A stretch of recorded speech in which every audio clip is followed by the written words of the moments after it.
Students, Assalamu alaikum. Welcome to all of you. I am Fahad Bhatti, your physics tutor for MDCAT. हमने आज discuss करना है students कि velocity की types कौन कौन सी हैं और इसमें कितनी वर्सिटी और फ्लेक्सिबिलिटी है टॉपिक के लिहाज से।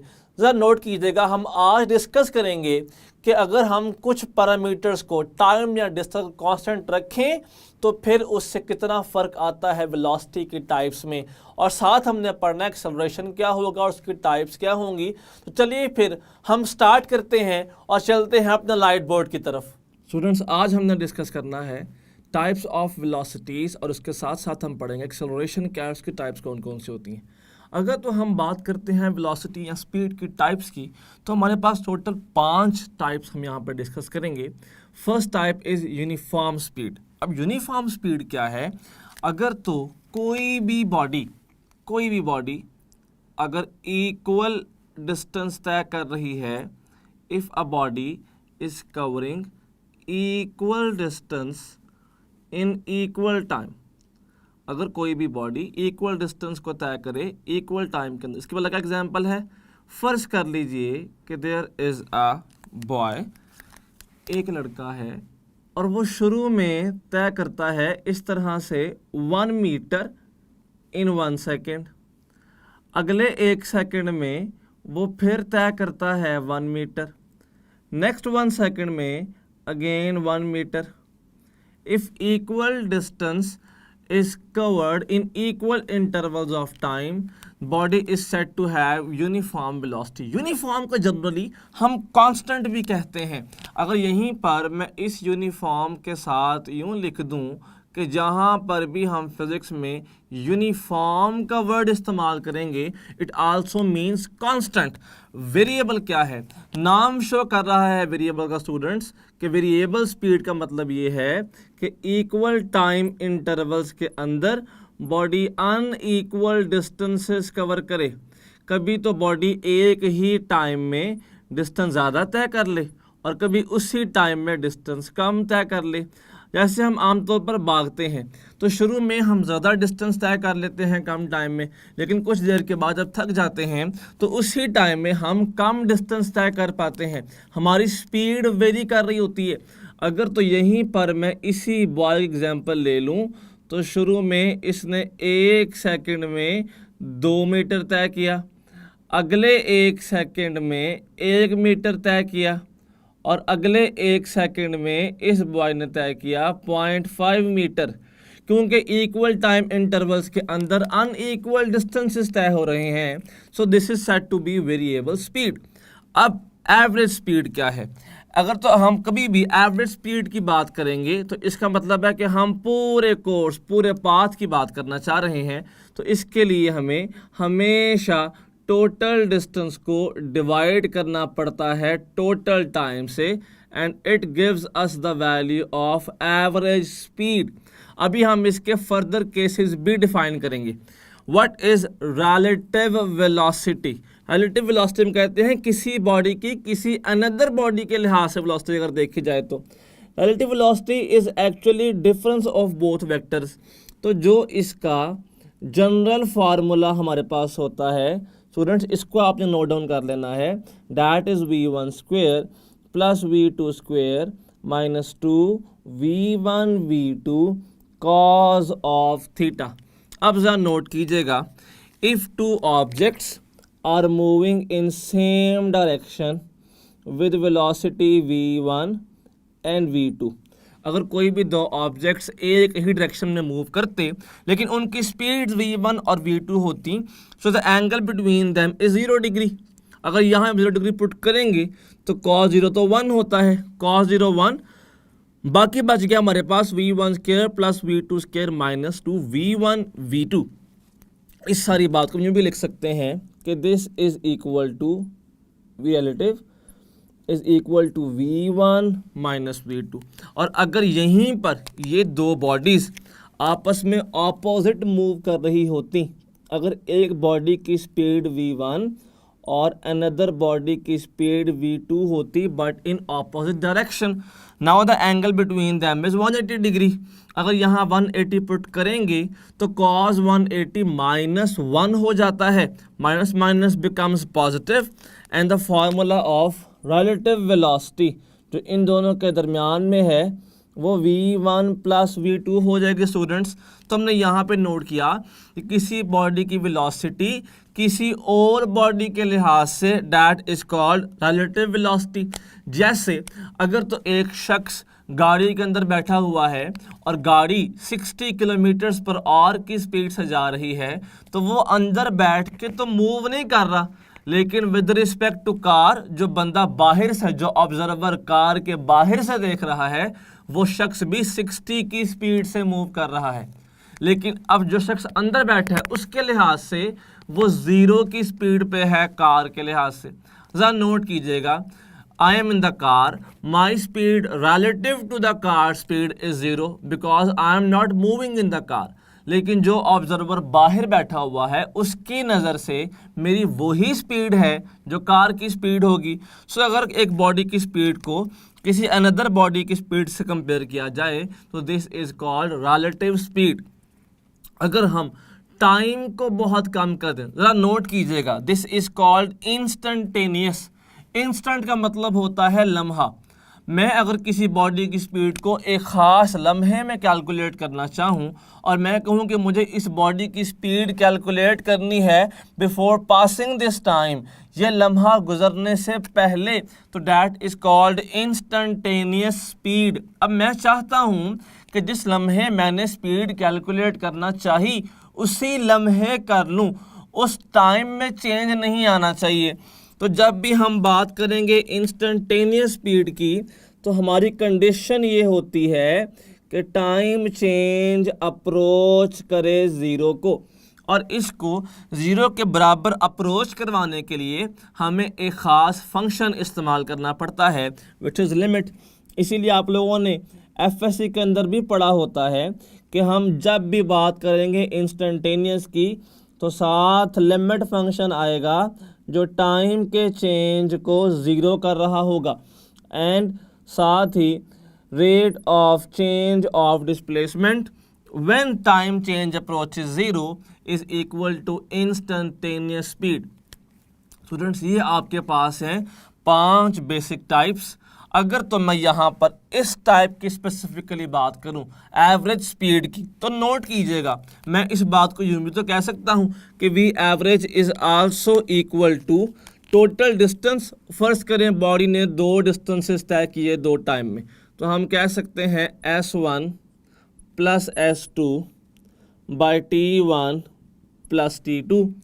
और अगर हम यहीं पर इसको फर्दर सॉल्व करना चाहें तो जब भी एवरेज वेलोसिटी की बात की जाएगी स्टूडेंट्स तो हम कुछ कंडीशंस को फॉलो करेंगे। सबसे पहली कंडीशन तो ये है कि क्या वहाँ पर डिस्टेंस तो सेम नहीं है। जैसे अगर तो डिस्टेंस सेम हो, कांस्टेंट हो, इट मीन्स कि बॉडी ने एक ख़ास वेलोसिटी v1 से डिस्टेंस 1 तय किया और किसी और वेलोसिटी से दोबारा उतना ही डिस्टेंस तय किया। जैसे एक कार ने 40 की स्पीड से S1 तय किया और उसने आगे 50 की स्पीड से S2 तय किया, लेकिन दोनों डिस्टेंसेस सेम थे। जैसे अगर एक कार यहाँ से लाहौर से इस्लामाबाद चली गई 40 की स्पीड से और वो इस्लामाबाद से वापस आई है 60 की स्पीड से, तो डिस्टेंस जाने का और आने का तो सेम था। जब डिस्टेंस सेम होते हैं तो हम एवरेज स्पीड को एक और अप्रोच के साथ सॉल्व करते हैं। वो अप्रोच क्या है कि जब भी डिस्टेंस सेम की बात की जाएगी तो जनरल फार्मूला कुछ ऐसे बन जाता है n by V average is equal to 1 by v1 plus 1 by v2 plus so on 1 by vn। अब इतना एक्सटेंसिव तो हमसे पूछेगा ही नहीं वो एमडी कैट में। वो हमसे क्या पूछेगा, वो डिस्कस करेगा व्हेन 2 वेलोसिटीज आर गिवन। हमें कोई सी भी 2 स्पीड्स दे के पूछ सकता है एवरेज स्पीड। अगर यहाँ पर नोट किया जाए तो यही फार्मूला कुछ ऐसे बन जाता है 2/v average is equal to 1/v1 plus 1/v2। Students अगर इस केस का आप प्रॉपर एलसीएम ले लेंगे तो आपको गेन होगा v average is equal to 2v1v2 by v1 plus v2. So this is the formula of average speed of two velocities when distance is equal. अब अगर यहीं पर तीन velocities given होती, if three velocities are given in this case, तो ज़रा note कीजिएगा फिर फार्मूला कैसे पॉसिबल था। फिर यही फॉर्म कुछ ऐसी बन जाती, n की जगह 3 पुट कर दें, 3/v average is equal to 1/v1 plus 1/v2 plus 1/v3. So this becomes equal to v average which is equal to 3v1 v2 v3 और इसी के साथ यहाँ पर v1 v2 plus v1 v3 plus v2 v3. Students this is the formula of average speed. जब तीन distances same हो different velocities के साथ तो फिर हम इसको लगा सकते हैं। अगर तो फर्ज कर लीजिए हमें वो डिस्टेंस सेम बताता ही नहीं है, टाइम सेम कर देता है, जैसे कि if a bike moves for 1 hour, वो 1 घंटा चलती है with speed of 20 metre per second and further 1 hour with speed of 40 metre per second. अब एक बाइक ने दो स्पीड्स के साथ मूव किया लेकिन दोनों का टाइम सेम था। अगर हमें ऐसी अप्रोच मिल जाए जहां पर टाइम सेम हो, जहां पर जो टाइम एक स्पीड का है वही टाइम किसी दूसरी स्पीड का भी हो, तो फिर हम एवरेज के लिए इन अप्रोचेस को इस्तेमाल नहीं कर सकते। फिर हमारे पास बहुत सिंपल सा फार्मूला आता है कि v average is equal to v1 plus v2 so on vn by n। अगर दो स्पीड्स गिवन होंगी तो this will become v1 plus v2 by 2। तीन गिवन होंगी तो v1 plus v2 plus v3 bye 3। जितनी भी स्पीड्स गिवन होंगी हम उनकी सिंपल एवरेज ले लेंगे और हम वहाँ से एवरेज स्पीड कैलकुलेट कर लेंगे अगर हमें टाइम इक्वल गिवन है तो। सो ये हमारे पास दो केसेस बनते हैं एवरेज स्पीड के। तो चलिए अब हम एक MCQ सॉल्व करते हैं जिससे हमें ये प्रॉपर आइडिया हो सके कि हमने इन चीज़ों को सॉल्व किस तरीके से करना है। स्टूडेंट्स ज़रा इसको नोट कीजिएगा। A car travels 1 kilometre with speed of 40 metre per second and then comes back 1 kilometre. This is 1 kilometre with speed of 60 metres per second. Average speed क्या होगी? आपने नोट किया कि डिस्टेंस जाते हुए भी 1 किलोमीटर था, आते हुए भी 1 किलोमीटर था। ये तो हमारे पास ऐसा केस आ गया जहां पर डिस्टेंसेस सेम थे, अलबत्ता वेलोसिटीज डिफरेंट थी 40 और 60। हमने एवरेज निकालना है। क्या हम v1 प्लस v2 बाई 2 इस्तेमाल करें? तो ये तो एप्लीकेबल ही नहीं है। एप्लीकेबल क्यों नहीं है?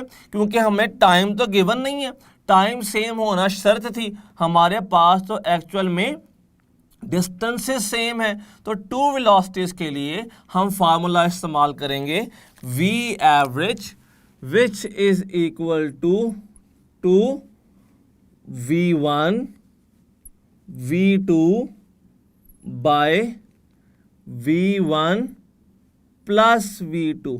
स्टूडेंट्स ये हमने फार्मूला को यूज़ किया given for two velocities if the distances are same. हमें 40 और 60 गिवन थी। इसको हम सॉल्व कर लेते हैं।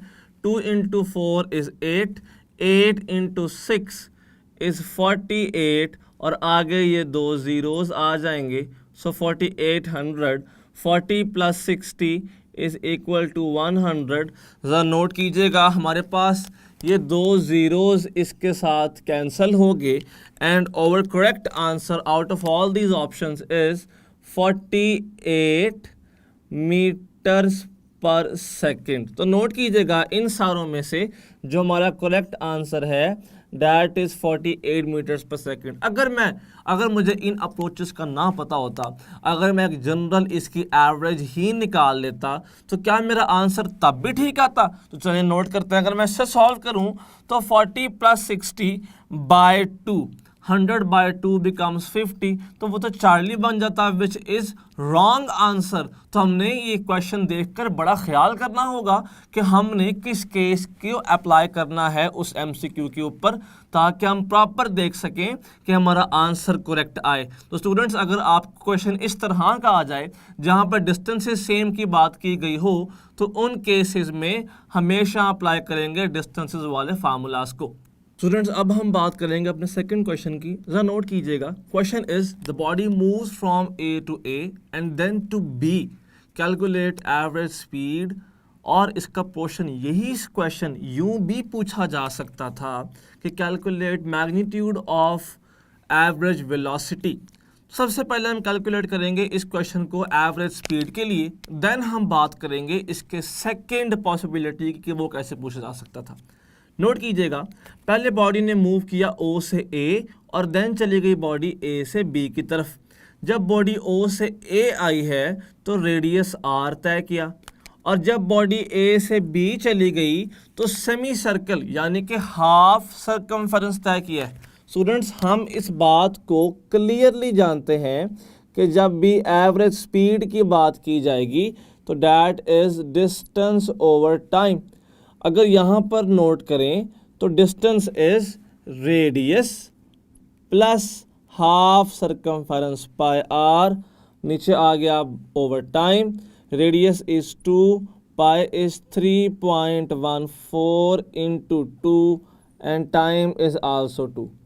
स्टूडेंट्स, इस केस में 3.14 × 2 becomes 6.28 + 2 becomes 8.28। जब इसको हाफ करेंगे तो it is equal to 4.14 metres per second. So this is the correct answer for average speed. अब यही क्वेश्चन वो in terms of average velocity की मैग्नीट्यूड के तौर पर भी पूछ सकता था। तो चलिए नोट करते हैं, अगर हमने यहाँ पे वेलोसिटी की मैग्नीट्यूड कैलकुलेट करनी होती तो वो हम कैसे करते? इसी क्वेश्चन में अगर नोट करें तो आपको पता है कि average velocity is equal to displacement over time. अब ज़रा नोट कीजिएगा, displacement, the initial point is O, final point is B।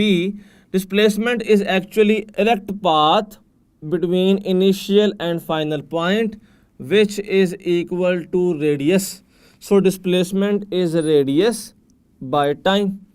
Radius is equal to 2 meter, time is equal to 2 seconds, so magnitude of average velocity is equal to 1 meter per second.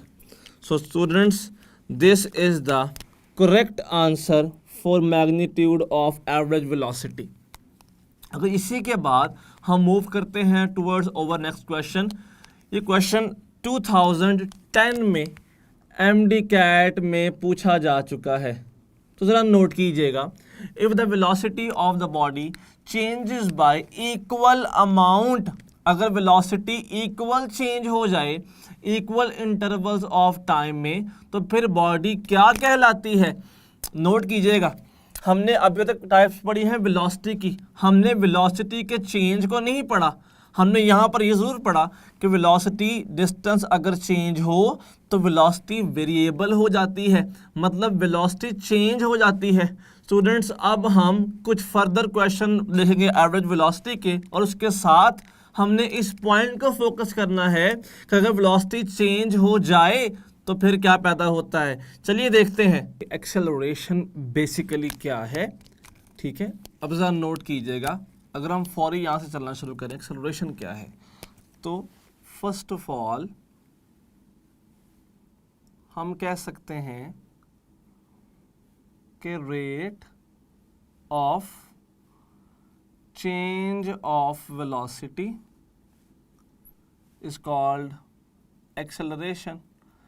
अगर तो velocity change हो रही है तो जितने वक्त में change हो रही है दैट विल बी एक्सेलरेशन। अगर इसी बात को मैं कुछ यूँ रिजेंबल करूँ कि acceleration is equal to final velocity minus initial by time, so time rate of change of velocity is called acceleration. इस एक्सेलरेशन के फार्मूला को मैं यूँ भी लिख सकता हूँ, acceleration is equal to V F square minus V I square by 2s। इसी के फार्मूला को मैं ऐसे भी लिख सकता हूँ, acceleration is equal to F by M. तो अगर जनरली हमसे ये बात पूछी जाए कि एक्सेलरेशन कौन सी, उसकी नेचर क्या है, क्वांटिटी कौन सी है, तो it is a vector quantity, and if it is a vector quantity then its direction is along force या फिर अलोंग चेंज इन वेलोसिटी। एक बड़ी जो हम मिस्टेक करते हैं, हम सिंपली ये कहते हैं एक्सेलरेशन की डायरेक्शन हमेशा वेलोसिटी की तरफ होनी चाहिए, जो कि गलत बात है, ऐसा नहीं होता। एक्सेलरेशन की सिमत हमेशा वेलोसिटी के अलोंग नहीं होती, बल्कि चेंज इन वेलोसिटी के अलोंग होती है, या फिर हम उसे फोर्स के अलोंग भी कह सकते हैं। अगर और उसके बाद फर्दर अगर नोट करें तो एक्सेलरेशन का जो यूनिट है that is metre per second square. हमने अब फर्दर ये चीज़ नोट करनी है कि इसकी टाइप्स कौन कौन सी हैं। हमारे पास एक्सेलरेशन की जो टाइप्स मौजूद हैं that is uniform acceleration, further variable acceleration, उसके बाद positive acceleration, next negative acceleration, then further instantaneous acceleration, then we will discuss average acceleration, और लास्ट पे डिस्कस होगा एक्सेलरेशन ड्यू टू ग्रेविटी। हम इन 7 को डिस्कस करेंगे अभी, ज़रा नोट कीजिएगा। Uniform acceleration, uniform acceleration means कि body equal change in velocity लेके आ रही है इक्वल टाइम के अंदर। जैसे अगर फर्दर देखा जाए इस बात को, तो अगर एक पर्सन वॉक कर रहा है और उसकी स्पीड 1 मीटर पर सेकेंड है, 1 सेकेंड के बाद उसकी स्पीड 3 मीटर पर सेकेंड हो गई, फिर 1 सेकेंड के बाद उसकी स्पीड 5 मीटर पर सेकेंड हो गई। तो देखें उसकी स्पीड चेंज तो हो रही है, लेकिन स्पीड के चेंज होने, या फिर अगर मैं यूँ कह दूँ कि जो स्पीड का चेंज है वो इक्वल अमाउंट में आ रहा है। जैसे 1 से 3 2 का चेंज आया, 3 से 5 2 का चेंज आया। अगर ऐसे ही इक्वल चेंज इन वेलोसिटी आ जाती है इक्वल टाइम के दौरान, then it is said to be having uniform acceleration। और अगर यही body unequal change in velocity लेके आए, अगर यही body unequal change in velocity सफ़र करे लेकिन इक्वल टाइम में, then it is said to be having variable acceleration। जैसे कि इसी तरह केस में नोट कीजिएगा, अगर तो स्पीड पहले 1 मीटर पर सेकेंड होती, लेकिन कुछ देर के बाद 3 की बजाय 5 हो जाती, 4 का चेंज आया, इसके बाद 15 हो जाती, 10 का चेंज आया। वेलोसिटी तो अब भी चेंज हो रही है, एक्सेलरेशन तो पैदा होगा, लेकिन क्या वेलोसिटी का चेंज अब बराबर है? क्या यूनिफॉर्म चेंज है? लेकिन ऐसी बात नहीं है, अब तो वेरिएबल चेंज आ रहा है, तो हम इसको वेरिएबल एक्सेलरेशन की टर्म्स में ले सकते हैं। What is positive acceleration? Students याद रखिएगा, अगर तो किसी भी ऑब्जेक्ट की स्पीड इंक्रीज कर रही हो, बढ़ रही हो, यानी कि फाइनल वेलोसिटी इनिशियल से ज़्यादा हो जाए तो इस केस में जिस डायरेक्शन में भी बॉडी की वेलोसिटी होगी उसी डायरेक्शन में एक्सेलरेशन भी पाया जाता है। तो this is called positive acceleration. ऐसा एक्सेलरेशन जिसमें बॉडी की वेलोसिटी इंक्रीज कर रही हो या एक्सेलरेशन वेलोसिटी के पैरेलल हो, it means the angle between acceleration and velocity becomes 0 degree in positive acceleration. ये इंतहाई इम्पॉर्टेंट MCQ भी है। अगर यूं ही हम नेगेटिव को जज करें तो ज़रा नोट कीजिएगा कि ऐसा कोई भी केस जिसमें ऑब्जेक्ट की वेलोसिटी डिक्रीज कर रही हो, यानी कि final velocity is less than initial velocity, अगर यहाँ से देखा जाए तो बॉडी की वेलोसिटी के ऑपोजिट हमेशा एक्ट करता है acceleration. This is also called negative acceleration, this is also called deceleration या फिर रिटार्डेशन। इस केस में अगर बॉडी खुद को स्लो कर रही है तो इस केस में the angle between velocity and acceleration is 180 degree. अगर यहीं पर नोट करें तो in case of instant acceleration में क्या होगा, हमने एक सिंपल सी बात डिस्कस की थी कि जब टाइम का चेंज स्टूडेंट्स अप्रोच करता है ना ज़ीरो को, तो बिल्कुल सेम फार्मूला, वही सेम चीज़ कि एक्सेलरेशन इज़ इक्वल टू, बस साथ में लिमिट अप्लाई हो जाती है कि टाइम का चेंज ज़ीरो हो रहा है। अगर यहाँ पर इंस्टेंटेनियस आ जाए, बाकी सारा फार्मूला सेम रहता है कि change in velocity by change in time. लेकिन इस लिमिट की वजह से हम किसी बॉडी के एक्सेलरेशन को एक ख़ास इंस्टेंट के ऊपर कैलकुलेट कर सकते हैं। So this is called instantaneous acceleration. Average क्या होता है, अगर तो हम बॉडी के एक्सेलरेशन को एवरेज वे में कैलकुलेट करना चाहें तो हमने सिंपल बॉडी के टोटल चेंज इन वेलोसिटी को टोटल टाइम पे डिवाइड कर देना है, then we will get average acceleration. अब हम बात करते हैं last type which is called acceleration due to gravity. ऐसा एक्सेलरेशन जो अर्थ की ग्रेविटेशनल फील्ड की वजह से मौजूद होता है या फिर जो अर्थ की ग्रेविटेशनल फोर्स की वजह से पाया जाता है। जनरली इसकी वैल्यू एग्जैक्ट तो 9.8 है, लेकिन MDCAT में मैक्सिमम क्वेश्चंस में हम इसको 10 यूज़ करेंगे अपनी आसानी के लिए।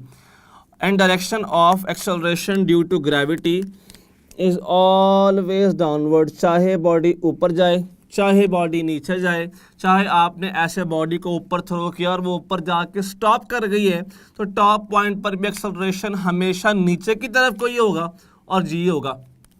हमारे पास ये था एक्सेलरेशन और उसकी स्पेसिफिक कुछ हमने टाइप्स को डिस्कस किया। अब हमने जो आज डिस्कस किया है उसमें से कुछ क्वेश्चंस को सॉल्व करना चाहेंगे, ज़रा नोट कीजिएगा। First question is, if a body is moving with speed of 20 meter per second for 1 hour and then it moves with speed of 60 meters per second for 1 hour, then average speed is equal to। आप एक simple सी बात note कीजिएगा, body के पास दो different speeds हैं, वो दो different speeds के साथ मूव कर रही है, लेकिन इन दोनों स्पीड्स का टाइम इंटरवल आपस में सेम है। अगर ऐसा केस आ जाए कि टाइम आपस में सेम हो जाए, t1 is equal to t2, तो हमने डिस्कस किया था कि इस केस में average velocity is equal to v1 plus v2 by 2 होगा। अगर यहाँ से देखें तो टाइम तो सेम था, v1 is 20, v2 is 60 by 2, 20 plus 60 is equal to 80, 80 by 2 is equal to 40 meters per second. So students, in this question beta is our correct option. उसके बाद सेकंड क्वेश्चन नोट कीजिएगा, S1 is equal to 300 metre. ये सारा question आपको question की form में कुछ यूँ आएगा, if an object covers distance of 300 meter in 1 minute, then it covers distance of 600 meter in half a minute. What will be its average speed? अब note कीजिएगा, उसने आपको इस केस में स्पीड्स तो बताई ही नहीं है, उसने आपको डिस्टेंसेस और टाइम दे दिए हैं। तो अब हम इसको सॉल्व करने के लिए इस्तेमाल करेंगे वो बेसिक फॉर्म जो सबसे पहले पढ़ी थी, and that was v average is equal to total distance by total time which is equal to s1 plus s2 by t1 plus t2। यहाँ से आ जाएगा v average is equal to s1 is given as 300 students, जो हमें s2 given है वो 600 है। अगर टाइम 1 की बात की जाए तो क्यों ना हम इनको सेकंड्स में चेंज कर लें। 1 मिनट का मतलब है 60 सेकंड्स, हाफ मिनट का मतलब है 30 सेकंड्स। क्यों सेकंड्स में चेंज किया? अगर मैं इसको चेंज ना करता तो क्या मेरा आंसर ठीक ना आता? क्या चेंज करना बहुत लाजमी था? स्टूडेंट्स, हमने यूनिट्स को चेंज करना है या नहीं चेंज करना, ये सब चीज़ें डिपेंड करती हैं क्वेश्चन के अंदर शामिल बाकी गिवन डाटा या फिर ऑप्शन के यूनिट्स के ऊपर। ज़रा आप नोट कीजिएगा, हमने यहाँ पर इन 4 ऑप्शंस में जो एवरेज स्पीड की वैल्यूज़ दी गई हैं that is in metres per second. क्योंकि यहाँ पर सेकंड है तो हमें भी अपने गिवन टाइम को मिनट से सेकंड में चेंज करना पड़ेगा। चलिए अब नोट करते हैं, 300 plus 600 is equal to 900 by 30 plus 60 is equal to 90। आपको पता है कि 900 बाय 90, यहाँ पे 0 इसके साथ कैंसिल हो जाएगा। 90 by 9 is equal to 10। Students, so in this MCQ, our correct answer is 10 meters per second. Now let's move on to our next question. If a body is moving with speed of 20 meters per second for 30 seconds, and then it moves with speed of 60 meters per second for 10 seconds, then what will be its average speed? अब ज़रा note कीजिएगा, आपको इस case में speeds तो given है लेकिन time same मौजूद नहीं है। अगर तो हमें यहाँ पर टाइम सेम दिए जाते तो फिर तो हम इस्तेमाल कर लेते v1 प्लस v2 बाई 2। अगर हमें यहाँ पे क्वेश्चन में डिस्टेंसेस की बात की जाती और वो सेम होते तो फिर हमें 2 वेलोसिटीज के केस में सॉल्व करना पड़ना था 2v1 v2 by v1 plus v2। लेकिन ना तो टाइम सेम है ना डिस्टेंसेस गिवन है, इसको हम कैसे सॉल्व करेंगे? स्टूडेंट ज़रा नोट कीजिएगा, मैं इस इक्वेशन को which is v average is equal to s1 plus s2, क्या हमने ये नहीं पढ़ा होता कि s is equal to vt होता है?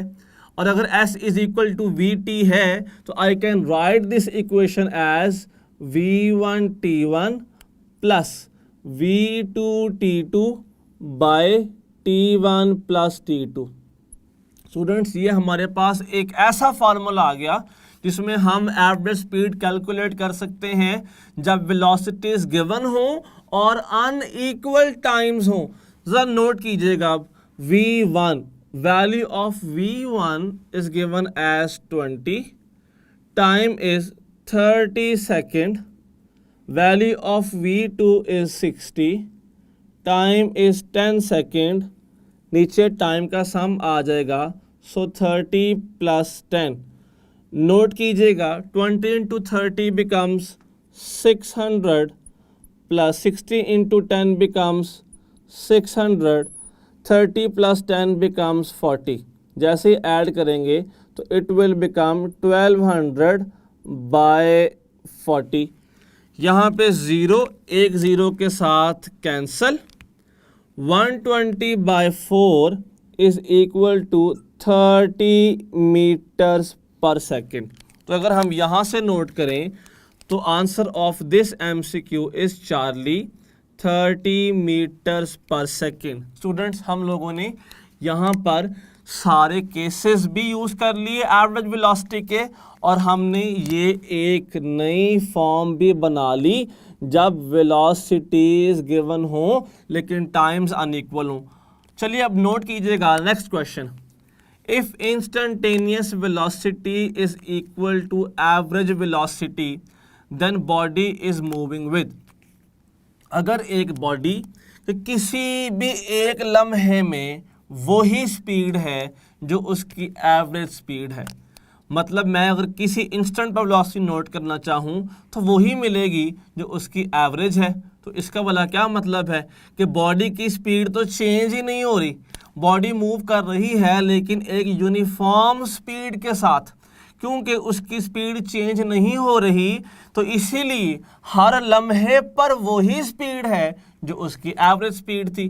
तो अगर नोट किया जाए तो ये केस आपने स्टूडेंट्स याद रखना होगा कि जब भी बॉडी की स्पीड यूनिफॉर्म, जब वो एक ही स्पीड से मूव करती है तो उसी केस में वही उसकी एवरेज होगी और वही स्पीड उसकी हर इंस्टेंट पर भी मौजूद होगी।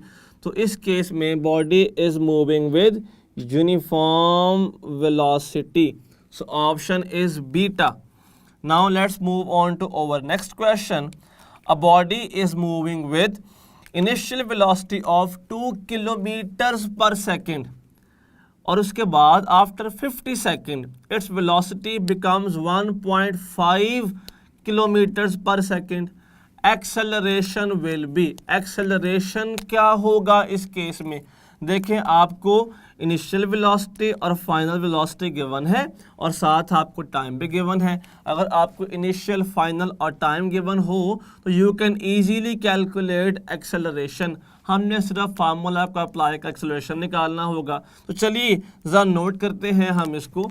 Acceleration is equal to V F is 1.5 kilometres per second. ये आपकी मर्जी है, अगर आप चाहें तो अभी से किलोमीटर्स पर सेकंड में ही सॉल्व कर लें और बाद में इसको मीटर पर सेकंड में कर लें, और अगर आप चाहें तो इसको पुट ही आप मीटर्स पर सेकंड में करें, क्योंकि आप इस बात को जानते हैं कि किलो एक प्रीफिक्स है जिसकी वैल्यू होती है 10 पावर क्यूब या फिर 1000। तो 1.5 इंटू 1000 बिकम्स 1500। ये आ गया V F minus V I initial 2 kilometre per second. Kilo is 1000, so 2000 metres per second. ये कुछ ऐसे आ गया V F minus V I. आप ज़रा नोट कीजिएगा V F minus V I by time. Time is given as 50 second. अगर हम इसको फर्दर सॉल्व करें तो it becomes minus 500 by 50। Zero यहाँ पे कैंसिल हो जाएगा, अपर ज़ीरो के साथ 50 बाय 5 गिव्स अस -10। स्टूडेंट्स अगर तो हमें ऑप्शंस इस फॉर्म में गिवन होते जहां पर साइन कन्वेंशंस भी साथ होती, ऐसे फर्ज कर लीजिए अगर मुझे अल्फा ऑप्शन गिवन होता 10 और बीटा ऑप्शन गिवन होता -10, तो मोस्ट प्रेफरेबल फिर जो आंसर था वो -10 था, क्योंकि हमारा आंसर -10 आ रहा है। लेकिन ज़रा पहले अपने ऑप्शंस को तो देखें। 30 अल्फ़ा, बीटा 40, चार्ली 20, डेल्टा 10 का किसी भी ऑप्शन में क्या साइन कन्वेंशन को नोट किया गया है? तो बिल्कुल भी नहीं किया गया। अगर हमारी ऑप्शंस में साइन कन्वेंशन की गुंजाइश है, उसको पुट नहीं किया गया, तो फिर हम भी यहाँ पर -10 की बजाय किसको टिक करेंगे? अपने डेल्टा ऑप्शन को, which is 10 metres per second. Students ये क्वेश्चन हमें 2017 में MDCAT में आ चुका है, बिल्कुल exact question. Next MCQ note कीजिएगा। This is a graphical MCQ।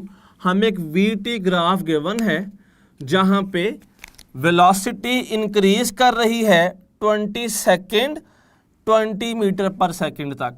Then 10 second के लिए 20 से 30 10 सेकंड के लिए वेलोसिटी यूनिफॉर्म हो गई, 20 कांस्टेंट हो गई। फिर 30 से 40 तक 10 सेकंड के लिए वेलोसिटी सडन इंक्रीज हुई और 20 से 60 तक चली गई। 40 से फिर फर्दर वेलोसिटी यूनिफॉर्मली कम होती रही और अल्टीमेटली ज़ीरो हो गई। हमसे पूछा गया है, इस सवाल में पूछा यह गया है व्हाट इज मैक्सिमम एक्सेलरेशन। ज़रा नोट कीजिएगा, acceleration is equal to change in velocity by change in time होता है। अगर तो ये पूछा जा रहा है कि what is maximum acceleration, acceleration सबसे ज़्यादा कहाँ पर होगा, तो सबसे ज़्यादा वहाँ पर होगा जहाँ पे चेंज इन वेलोसिटी सबसे ज़्यादा है। अब ज़रा आप नोट कीजिए, मैं कुछ पोर्शन जो डिवाइड कर देता हूँ। This is first portion, this is second portion, this is student third portion और उसके बाद ये fourth portion. Sudden change in velocity, come time में ज़्यादा चेंज इन वेलोसिटी किस पोर्शन में आ रही है, तो स्टूडेंट्स ये है वो पोर्शन जहाँ पे कम टाइम में ज़्यादा चेंज इन वेलोसिटी आ रही है। नोट कीजिएगा, acceleration is change in velocity यानी कि वी माइनस वी आई, और वो टाइम जिसमें वेलोसिटी चेंज हुई है। तो मैं सारी बात यूँ भी तो लिख सकता हूँ, acceleration is equal to V F which is 60 minus V I which is 20। So 60 minus 20 by वो टाइम जिसमें क्या हुआ है, वेलोसिटी इतनी चेंज हुई है। 40 माइनस 30, क्योंकि 30 से शुरू हुआ था और 40 तक वेलोसिटी ने खुद को चेंज किया है। Acceleration is equal to 60 minus 20 is 40, 40 minus 30 is 10, so 40 by 10 is 4. So students, in this case, maximum acceleration in this graph is 4 metre per second square. हमने एक सिंपल सा केस देखा कि जब आपने एक्सेलरेशन मैक्सिमम की बात करनी है तो हम उस पोर्शन को ढूंढेंगे जहाँ पे मैक्सिमम चेंज इन वेलोसिटी आ रहा है इन वेरी स्मॉल टाइम, और वो पोर्शन जो हमने भी मेंशन किया है ये वाला था। हमने यहाँ से चेंज इन वेलोसिटी को निकाला by time which gives us acceleration which is 4 metres per second square. Further हमने ये सवाल अभी डिस्कस किया था कुछ देर पहले भी कि इक्वल वेलोसिटी चेंज हो रही है इक्वल टाइम में, तो बॉडी किस से मूव कर रही होगी। The body is said to be moving with uniform velocity या वेरिएबल वेलोसिटी, यूनिफॉर्म एक्सेलरेशन या फिर नेगेटिव एक्सेलरेशन। तो नोट कीजिएगा, वेलोसिटी चेंज हो रही है, ये बात हमें डाटा में कंफर्म हो चुकी है कि वेलोसिटी इज चेंजिंग। अगर वेलोसिटी चेंज हो रही है फिर तो एक्सेलरेशन तो होगा। अब एक्सेलरेशन किस तर्ज में होगा, एक्सेलरेशन क्या नेगेटिव होगा, क्या वेलोसिटी कम हो रही है, हमें ये बात तो नहीं कंफर्म। उसने कहा वेलोसिटी इक्वल चेंज हो रही है, तो एक्सेलरेशन का ऐसा केस जहां पे इक्वल चेंज इन वेलोसिटी आए then it is said to be uniform acceleration. Students हमारा ऑप्शन पे चार्ली बनेगा। कुछ बच्चे ये बात भी सोच रहे होंगे कि अगर वेलोसिटी चेंज हो रही है तो हमने टिक वेरिएबल को क्यों नहीं किया, क्योंकि variable velocity is also due to change in velocity. जब अनइक्वल डिस्प्लेसमेंट तय हो रहा हो, जब स्पीड चेंज हो रही हो, तो इन दोनों में से चार्ली को ही बेहतर ऑप्शन क्यों माना गया। अगर तो सिर्फ बात यहां तक रहती कि वेलोसिटी चेंज हो रही है तो फिर वेरिएबल वेलोसिटी ऑप्शन होती, लेकिन जब साथ स्पेसिफाई हो गया कि वेलोसिटी चेंज भी यूनिफॉर्म है, इसका मतलब है कि हमें एक्सेलरेशन की टाइप भी कंफर्म हो रही है कि यूनिफॉर्म एक्सेलरेशन होगा। तो फिर जो ज़्यादा प्रिसाइज आंसर है वो वेरिएबल वेलोसिटी की बजाय यूनिफॉर्म एक्सेलरेशन को होना चाहिए। अब हम मूव करेंगे towards over next question. If a body is moving with velocity of 2 meters per second along north or towards north, and then it is moving with velocity of 2 meters per second towards west. अब इसमें से आपको वो यही सवाल दो तरह से पूछ सकता है। एक कैसे पूछ सकता है, वो आपसे सिर्फ चेंज इन वेलोसिटी भी कंफर्म कर सकता है। सेकंड, वो इसी क्वेश्चन में आपसे एक्सेलरेशन भी पूछ सकता है, जो कि हमें रिक्वायर्ड भी है। और थर्ड, वो इसी क्वेश्चन में डायरेक्शन भी पूछ सकता था कि बताएं एक्सेलरेशन की डायरेक्शन किस तरफ है।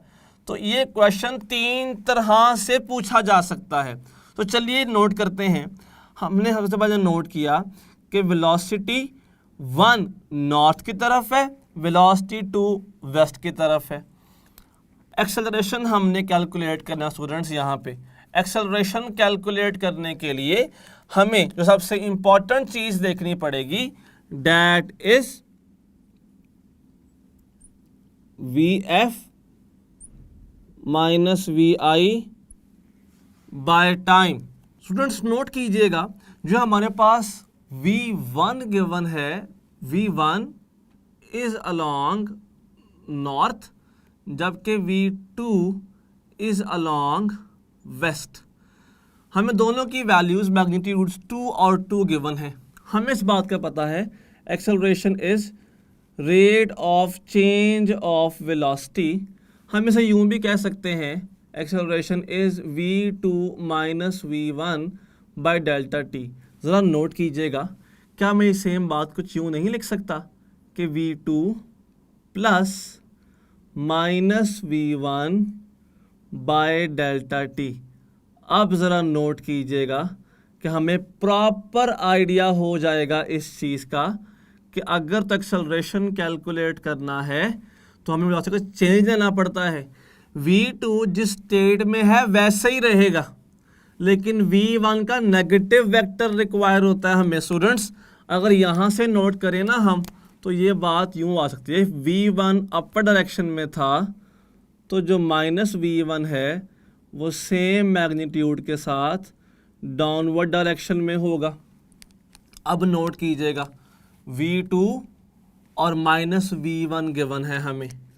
अगर ये चीज़ हमें निकालनी पड़ती इन फॉर्म ऑफ मैग्नीट्यूड, तो नोट करें V2 plus minus V1। So by head to tail rule this is the resultant which is change in velocity. हम सारी बात यूं भी कर सकते थे, acceleration is equal to change in velocity by time, क्योंकि इस ट्रायंगल में चेंज इन वेलोसिटी तो हाइपोटेन्यूज है, तो हम कह सकते हैं 2 square plus 2 square and time is given 1 second. इधर आ गया 1 सेकेंड। 4 प्लस 4 बन जाता है 8। हम लिख सकते हैं इसको 8 को 4 इंटू 2 बाय 1।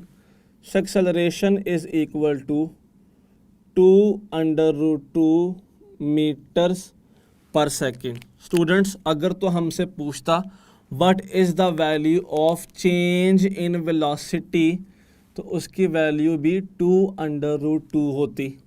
अगर एक्सेलरेशन पूछता तो 2√2 बाय 1 इज आल्सो 2√2। और अगर डायरेक्शन पूछी जाती तो नोट कीजिएगा ज़रा, this is V1, this is V2, this is minus V1, जैसे हमने ड्रॉ किया यहाँ पे minus V1, and this is student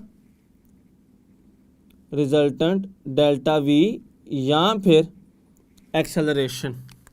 अगर मैं इस वेक्टर डेल्टा V को, अगर मैं डेल्टा V इस वेक्टर को, दोनों बिल्कुल सेम है, इसकी मैं टेल को अगर ओरिजिन पर रखूं तो क्या ये कुछ ऐसे नहीं ड्रॉ होता? तो this vector lies between south west. हम इसे वैसे वेस्ट साउथ भी कह दें तो तब भी बात सेम ही रहती है। सो साउथ वेस्ट। सो हमने इस क्वेश्चन को 3 सिनेरियोज में डिस्कस किया।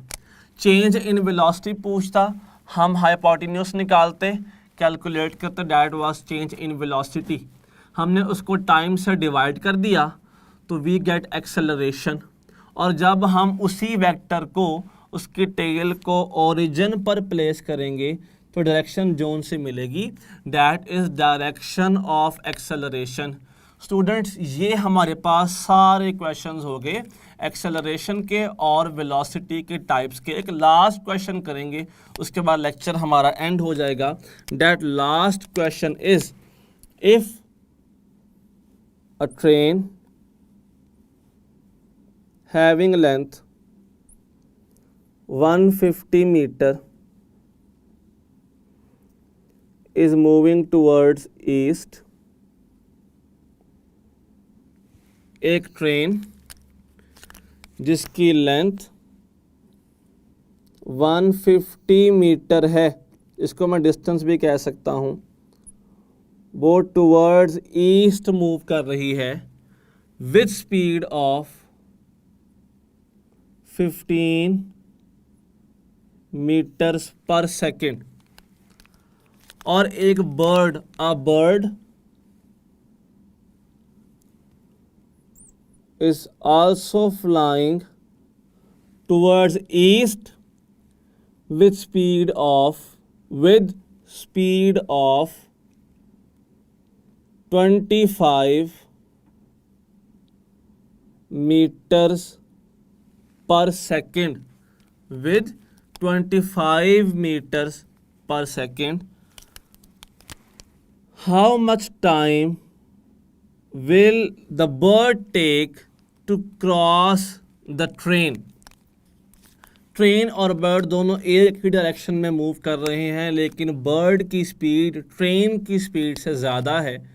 तो पूछा यह गया है कि बर्ड कितनी देर में, कितने टाइम में बर्ड किसको, ट्रेन को क्रॉस कर लेगी।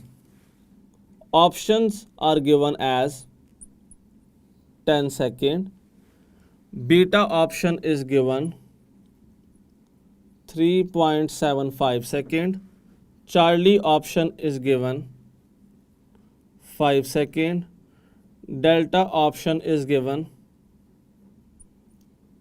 not possible।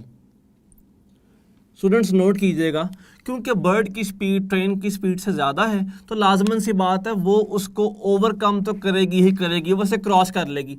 लेकिन क्योंकि bird and train are moving in same direction, तो हमें पहले कैलकुलेट करनी पड़ेगी इनकी रिलेटिव स्पीड। और हम इस बात को जानते हैं कि जब भी रिलेटिव स्पीड की बात की जाएगी तो क्योंकि दोनों की डायरेक्शन सेम है, तो we will solve like this, relative speed is equal to v1 minus v2। तो मैं 25 में से 15 को माइनस करूंगा तो remaining answer that I get is 10 metre per second. Students इस केस में अगर हम नोट करें तो टाइम कैलकुलेट करना है, s is equal to v by T, t is equal to s by v, distance is 150, velocity relatively is 10, 0 0 से cancel हो जाएगा, answer this is 15 second. So the correct answer of this MCQ is 15 second.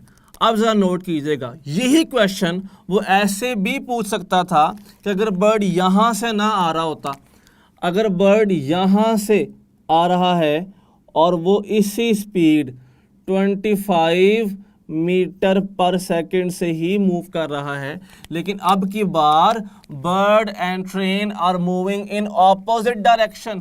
तो note कीजिएगा कि 25 plus 15 करना पड़ेगा relative speed के लिए, 25 प्लस 15 बिकम्स 40, और 150 by 40 is equal to 3.75 second.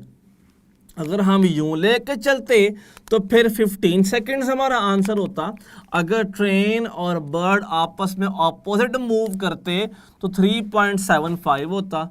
Students अगर इसी केस में बिल्कुल फर्स्ट वाले में अगर वो बर्ड की स्पीड 25 ना कहता, अगर वो ये कह देता कि बर्ड की स्पीड सिर्फ 5 है, कितनी है, सिर्फ 5 मीटर्स पर सेकेंड है, and train and bird are moving in same direction, then how much time will be required for the bird to cross the train. तो आप कहीं कैलकुलेट ना कीजिएगा, ज़रा खुद सोचें, बर्ड की स्पीड 5 है, ट्रेन की स्पीड से तो बहुत कम है, तो बर्ड कभी भी ट्रेन क्रॉस कर ही नहीं सकती।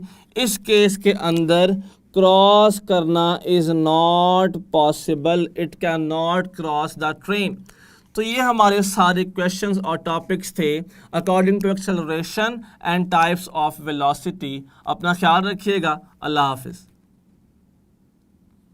हमने स्टूडेंट्स आज ये बात देखी कि वेलोसिटी की टाइप्स में अगर हम एवरेज वेलोसिटी की बात करेंगे तो average velocity is so important in many cases.